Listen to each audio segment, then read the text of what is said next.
It's really annoying when you're actually in the back of the Tesla camping and you don't want to go and stretch all the way up to that touchscreen and do your back in. One of the gadgets I've been loving on this trip testing out, it's so simple, is this telescopic touchscreen pointer. I feel like I'm about to give like a lesson or a lecture. This thing is fantastic. So I've got a great little storage area here in my headrest extender, headrest bridge, whatever you want to call it. So I've just been leaving it in here, and then basically at night time, if I ever need to like open the door to like access kit underneath, you know, the door's then unlocked and I need to then lock the car from the touchscreen so that nobody else can actually access it from outside. And same goes for like climate control, changing climate control settings, turning on camp mode.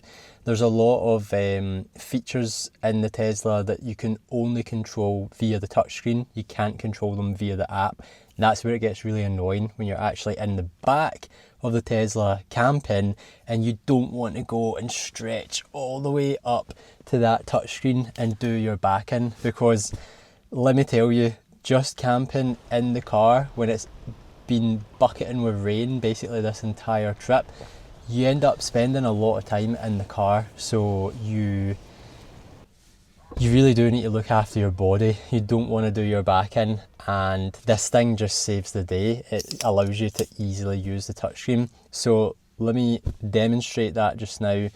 Okay, so say for example, like just now, the car is actually unlocked, which I can see from the little lock icon there.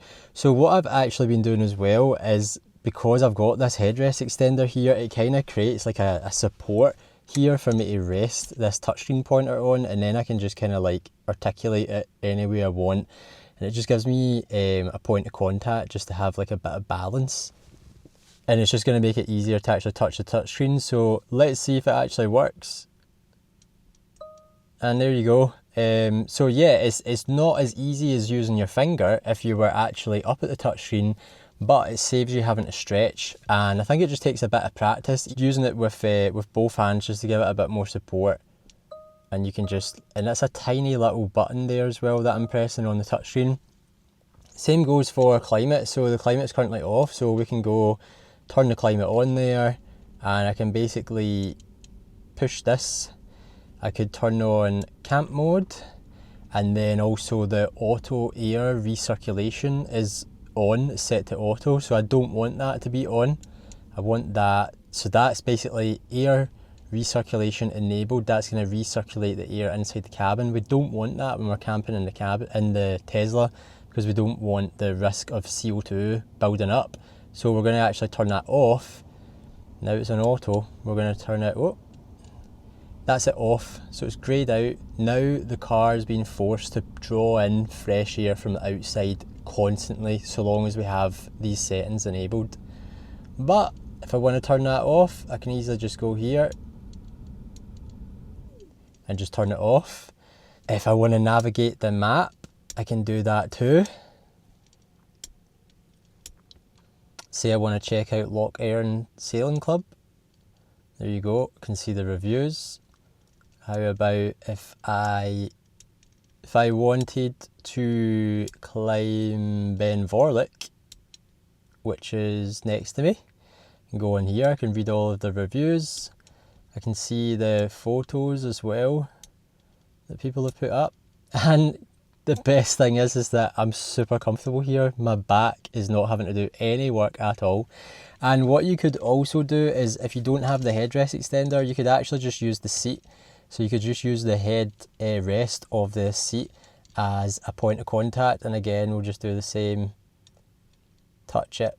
Because we're coming at it from the side here, it's a little bit more difficult, but yeah, it's doing the same thing basically. Little bit finicky. It doesn't work every single time, obviously, because it's all about having it as accurate as possible when you touch the screen. But I tell you what, this is so much better than having to stretch forward, and just being able to do it from the screen here is fantastic. And then again, if you were going to watch like Netflix, you now you can actually, because that was one thing that really frustrated me, was, you know, Tesla's got camp mode, and the whole idea is that, oh, you've got Netflix and everything and you can watch shows on here. but there's no way via the app to actually change, go to the next episode or increase the volume or anything like that. So you can actually use this as a sort of like halfway house, and yeah, it's fantastic. Obviously, upgrade to premium connectivity.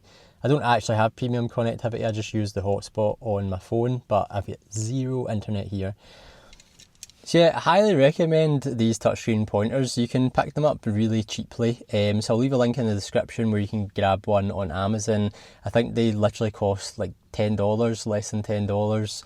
I think I paid about £7 for it. So yeah, it seems like it's gonna stand the test of time. It's quite, the little knob on the end of it seems pretty durable, and it's quite squishy as well, so it basically just replicates a human finger and skin.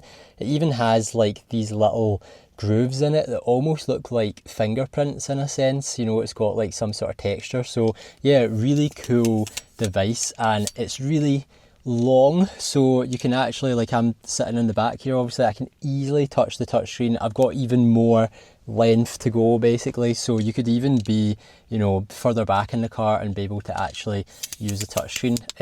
Don't know if I can find another use for this outside of Tesla camping, but let me know what you think in the comments. Let me know if you've got one already, because I know a lot of you guys, after I mentioned this in the Tesla Camping Essentials video, I know a lot of you guys went and actually purchased one on Amazon. So let me know how you're getting on with it. Have you used it? Do you enjoy it? I think it's a great wee piece of kit, and I can't take full credit for this. It wasn't me that came up with this idea. It was the lovely Rebecca, who's the mod of the Tesla Camping Facebook group that I'm part of. So thanks very much, Rebecca, for mentioning this item, because it has been a game changer. It's fantastic.